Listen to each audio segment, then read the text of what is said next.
নমস্কার, আমি অমিত। আর তোমরা এখন শুনছো অলৌকিক। আজকের ঘটনাগুলো শুনতে হলে তোমাদের টাইম মেশিনে বসে যেতে হবে অনেকটা পুরনো যুগে, যখন ইলেকট্রিক ছিল না। হ্যারিকেন বা লম্পোর আলো মানুষ ব্যবহার করত। রাত হলে শিয়ালের ডাক শোনা যেত। যখন সন্ধে 7টা-8টা হলেই সবাই বাড়ির মধ্যে ঢুকে যেত। তাড়াতাড়ি খাওয়া দাওয়া করে সবাই ঘুমিয়ে পড়ত। রাত 9টা-10টার পরে পৃথিবীর আর কেউ জেগে থাকতো না। তখন জাগার সময় হতো ওদের। প্রথম ঘটনাটি শেয়ার করেছে ওম রায়। অসংখ্য ধন্যবাদ তোমাকে তোমার ঘটনা আমাদের সঙ্গে শেয়ার করে নেওয়ার জন্য। এছাড়াও ধন্যবাদ জানাই জ্যোৎস্না ভট্টাচার্যকে এত সুন্দর সুন্দর থাম্বনেল দিয়ে অলৌকিককে সাহায্য করার জন্য। আর বন্ধুরা, তোমরা প্লিজ লাইক, শেয়ার ও সাবস্ক্রাইব করে রেখো প্রত্যেক মঙ্গলবার ও শনিবার রাতে এমন দুর্দান্ত দুর্দান্ত ঘটনা শোনার জন্য। এবারে তাহলে আসি আজকের প্রথম ঘটনায়। মানা না মানা নিজের কাছে, লোকের মাঝে লুকিয়ে আছে অলৌকিক।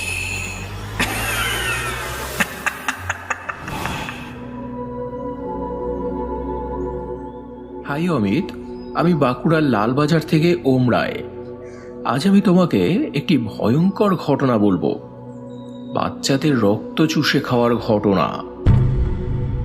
ঘটনাটি অনেক পুরনো, তাও প্রায় 40 বছর আগেকার। ঘটেছিল আমার দাদুর এক বন্ধুর সাথে।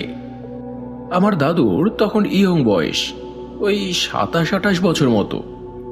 তখন দাদুর একজন বন্ধু ছিলেন, নাম অর্জুন সিংহ। তিনি বিয়ে করেছিলেন পালদের মেয়েকে। মেয়েটির বাবা মা কেউ ছিল না, এমনি দেখাশোনা করে বিয়ে হয়। বিয়ের 1 বছর পরে তাদের একটি ছেলে হয়েছিল।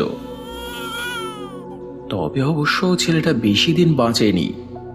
ছেলেটা যখন বছর 2 বয়স, তখনই মারা যায় ছেলেটা। কি হয়েছিল তা সঠিক জানা যায়নি, তবে এক ফোঁটাও রক্ত ছিল না গায়ে। পুরো ফ্যাকাশে হয়ে গিয়েছিল চেহারা। স্বাভাবিকভাবেই বাড়ির সবাই তো খুব ভেঙে পড়েছিল। আমার দাদুও তখন তার বন্ধুকে যথাসম্ভব সান্ত্বনা দিলেন। কি আর করবি বল, সবই ভগবানের হাতে।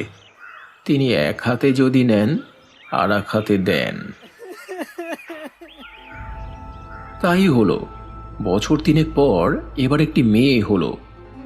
নতুন করে বাড়ির লোকেরা আশায় বুক বাঁধল, কিন্তু বিধাতার এমনই নিষ্ঠুর পরিহাস, 5 মাস বয়সে এই বাচ্চাটাও মারা গেল। এরও মারা যাওয়ার কারণ সেম, এক বিন্দু রক্ত নেই গায়ে। বাড়ির লোকেরা তো অবাক হয়ে গেল। ব্যাপার কি, যতগুলো বাচ্চা হয় সবই মারা যায়, সবারই ওই একই কেস, রক্ত থাকে না। আমার দাদু তখন মেদিনীপুরের একটি কারখানায় কাজ করতেন। তখন তো টেলিফোনের কোনো ব্যবস্থা ছিল না, চিঠি আদান প্রদান হতো। তো দাদু যখন এই খবরটা পেলেন, উনি তো চলে এলেন। ওনার সেই বন্ধুর বাড়িতে গেলেন, সবার সঙ্গে কথা বললেন। কারোরই তো মুখের দিকে তাকানো যায় না, শোকাতুর অবস্থা সবার। দাদু অনেক কান্নাকাটি করেই বা কি হবে, যারা গেছে তারা তো আর ফেরত আসবে না। তারপর আবার কালের নিয়মে যে যার মতো ব্যস্ত হয়ে পড়লেন। এর বছর 4 পর আবার একটা ছেলে হলো ওনাদের। কিন্তু এবার একটা কাণ্ড হলো। দাদু সেই বন্ধু এবার খুব সচেতন। সুস্থ সবল বাচ্চা জন্মায়, তারপর কি করে রক্ত শূন্য হয়ে মারা যায়। দুটো বাচ্চাই একইভাবে মারা গিয়েছে।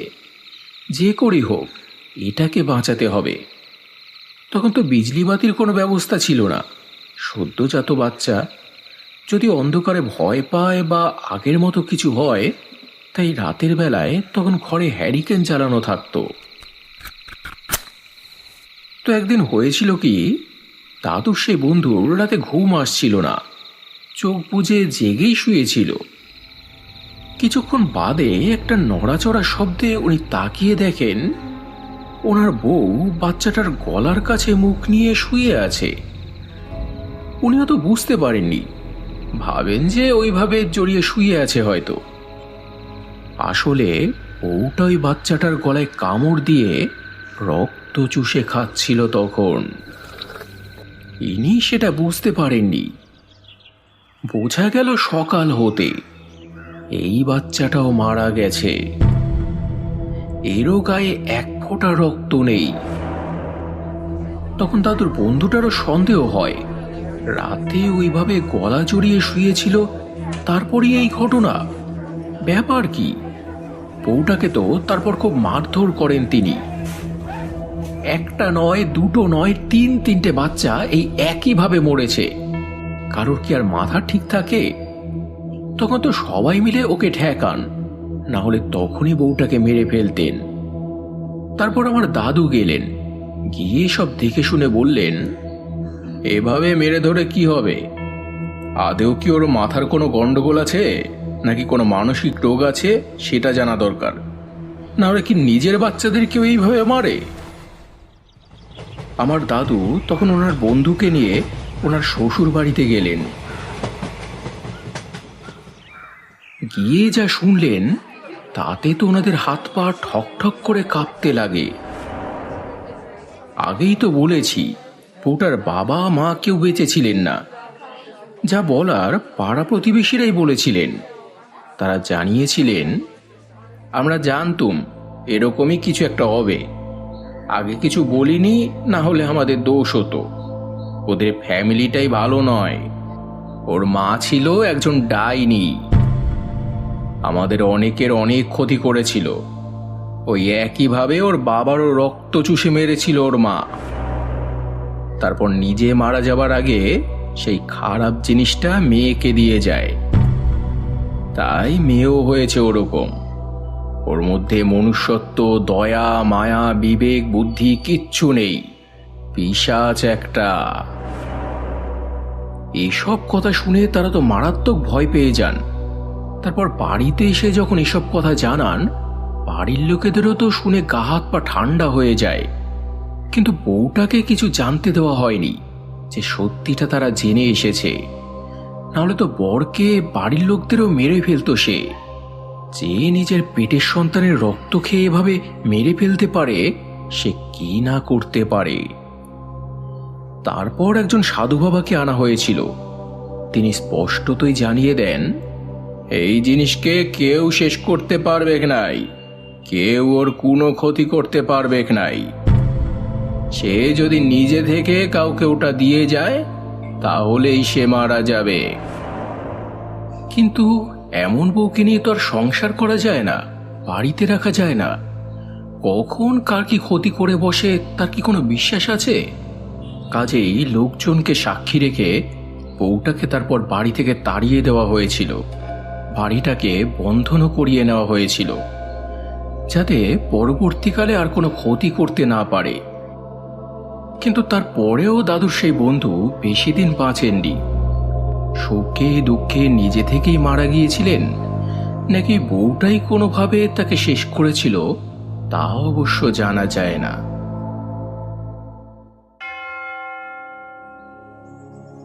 তো এই ছিল বন্ধুরা আজকের ফার্স্ট ঘটনা। খুবই আশ্চর্যজনক একটা ঘটনা। ঘটনাটি পড়তে গিয়ে আমার মনে একটা প্রশ্ন উঠে এলো। রাক্ষস রাক্ষসীদের কাহিনী আমরা পড়েছি, সিনেমা সিরিয়ালে দেখেছি, তারাও নিজেদের সন্তানকে বুক দিয়ে আগলে রাখত। ডাইনিটা কি তার চেয়েও খতরনাক হয়? নিজের স্বামী সন্তানের রক্ত পান করে তাদের মারে? জানি না। যাই হোক, এবারে আসি সেকেন্ড ঘটনায়। এটা শেয়ার করেছে প্রিয়া সাহা।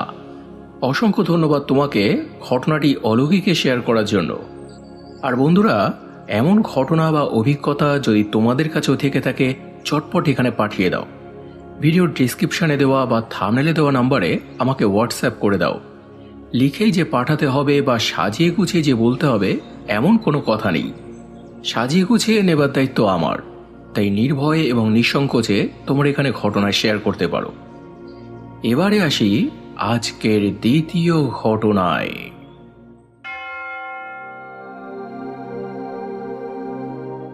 হাই অমিতদা, আমি প্রিয়া সাহা, আসামের একটি ছোট্ট গ্রাম খারুপেটিয়া থেকে বলছি। তোমার কাছে ঘটনা ছিল না, অলৌকিক চালাতে পারছিলে না শুনে আমার মা তোমাকে একটি ঘটনা পাঠাতে চাইছিলেন। এই ঘটনাটি আমাকে মাই বলল, আমি তোমাকে লিখে পাঠাচ্ছি। ঘটনাটি বহু বছর আগের, তাও 25-26 বছর আগেকার। তখন আমার মায়ের বয়স বেশি নয়। আমার মা তখন মামা বাড়িতে ঘুমোতো। মায়ের মামাদের তখন টিনের চাল ছিল, 3টে রুম। প্রথমটায় মামা মামি থাকতো, দ্বিতীয়টা রান্নাঘর হিসেবে ব্যবহার হতো। খানিকটা দূরে ছিল আরেকটি ঘর, সেখানে মায়ের দাদু দিদা থাকতো। এছাড়াও বাড়ির সামনে একটি বড় উঠোন ছিল, সেখানে কিছু ফুল গাছ আর 5-6টা মতো নারকেল গাছ ছিল। তো যেদিনের ঘটনা, সেদিন মায়ের মামা মামিরা কেউ বাড়িতে ছিলেন না, শ্বশুর বাড়িতে বেড়াতে গিয়েছিলেন। তাই সেদিন মামাদের ঘরে মা একাই ঘুমিয়েছিলেন। মা যে খুব ভীতু মেয়ে ছিল তা নয়, না হলে কি আর একা ঘরে শোয়? তো ঘুমিয়েছে মা, দাদু দিদা তাদের ঘরে, এই ঘরে মা একা। মাঝরাত নাগাদ হঠাৎই দুম করে একটা শব্দ হলো। ভাবলো যে নারকেল পড়েছে বোধ হয়, তাই মা উঠে নারকেল কুড়োতে বাইরে এলো।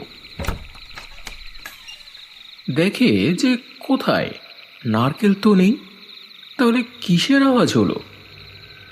এমন সময় উঠোনের ধারে একজনকে দেখতে পেল মা। সাদা কাপড় পরা একজন বৃদ্ধা, কি যেন টোকাচ্ছে আর আঁচলে ভরছে। মা ভাবলো যে কেউ মনে হয় ফুল চুরি করছে বা ধান চুরি করতে এসেছে। তাই মা তখন তাকে আওয়াজ দিল, এই কে গো তুমি, কি করছো ওখানে? কিন্তু সেই বৃদ্ধা কোনো উত্তর দিল না, আপন মনে টুকিয়েই যাচ্ছে। মায়ের তখন খুব রাগ হয় যে আমি বাচ্চা বলে পাত্তাই দিচ্ছে না, এমন ঘাওড়া মানুষ তো আগে দেখিনি। তখন মা তাকে একটা গালি দেয়। যেই না তাকে গালি দিয়েছে মা, অমনি সে ধীরে ধীরে মুখ তুলে তাকায় মায়ের দিকে। তার চোখ দুটো তখন রাগে জ্বলজ্বল করছিল, আর তার আকৃতি ক্রমশ বড় হয়ে উঠছিল। দেখতে দেখতে একসময় প্রায় নারকেল গাছে সমান হয়ে যায় জিনিসটা মারাত্মক রেগে গিয়েছিল মায়ের ওপরে। ওই দেখে তো মায়ের সারাটা শরীর কেমন জমে গিয়েছিল, কথাটুকু বলতে পারছিল না মা। কিন্তু মায়ের ভাগ্য ভালো যে সেই সময় পাশের বাড়ির এক দাদু টয়লেটে উঠেছিলেন। তিনি মাকে দেখতে পান, ওই জিনিসটাকেও দেখেন। তখন তিনি ছুটে এসে মায়ের হাতটা ধরে ঘরের মধ্যে টেনে নিয়ে যান, দরজা বন্ধ করে দেন। না হলে কি হতো ভগবানই জানে। তারপর উনি মাকে ঘটনাটা জিজ্ঞেস করলেন। মা সব বলল তাকে। তিনি তখন বলেন, ওরে, উনি আসলে তোর মামার ঠাকুমা, খুব সতীসাধ্যী ছিলেন। ওই স্থানে ওনাকে সমাধি দেওয়া হয়েছিল। অনেকেই তাকে দেখেছে, কিন্তু কারোর কোনো ক্ষতি করে না। তুই ওনাকে গালি দিয়েছিস শুনে খুব রেগে গিয়েছেন। তখন তো মা মনে মনে তার কাছে ক্ষমা চান যে এমন ভুল আর কখনো হবে না। তারপর আস্তে আস্তে দরজাটা খুলে বাইরে উকি দেন। তখন আর কিছুই ছিল না বাইরে, সব শান্ত।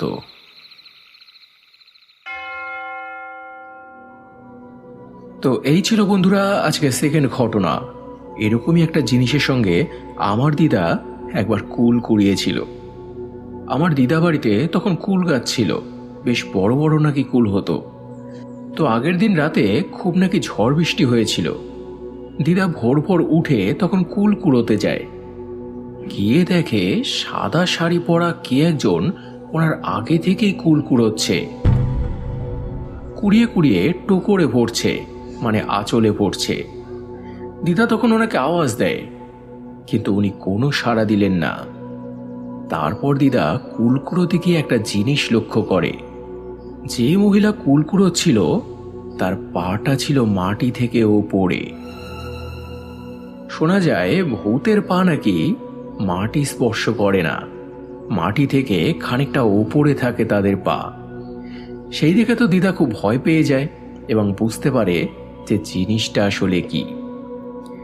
এই ঘটনা মামাসির কাছে শুনেছিলাম, তোমাদেরকেও শুনিয়েছিলাম, আর সেটাই ছিল আমাদের অলৌকিকের ফার্স্ট এপিসোড।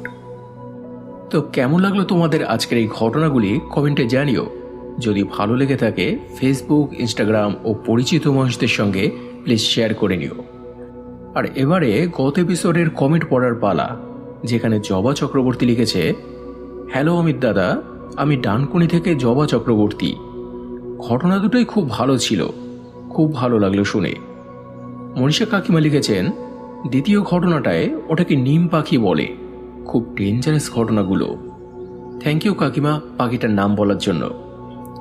গীতাদি লিখেছে, হ্যালো ভাই, তোমার সুন্দর কণ্ঠে ঘটনা শুনছি, জানি ভালোই হবে। সুলেখা পণ্ডিত লিখেছে, ঘটনাগুলো শুনে ভালো লাগলো, শ্রাদ্ধ বাড়ির খাবার একেবারে খাওয়া উচিত নয়। আশিস কুমার দে লিখেছে, ঘটনা সত্যি খুব ভয়ের, অসাধারণ লাগলো। অজন্তা হরে লিখেছে, দুটো ঘটনাই খুব ভালো ঘটনা, খুব ভালো লাগলো শুনে। হোক ছোট ছোট ঘটনা, তাও তুমি ঘটনা দাও অমিত, আমরা শুনবো। Thank you so much. Surdeep Kundu লিখেছে, খুব ভয়ের আর ভয়ঙ্কর ঘটনা দুটো।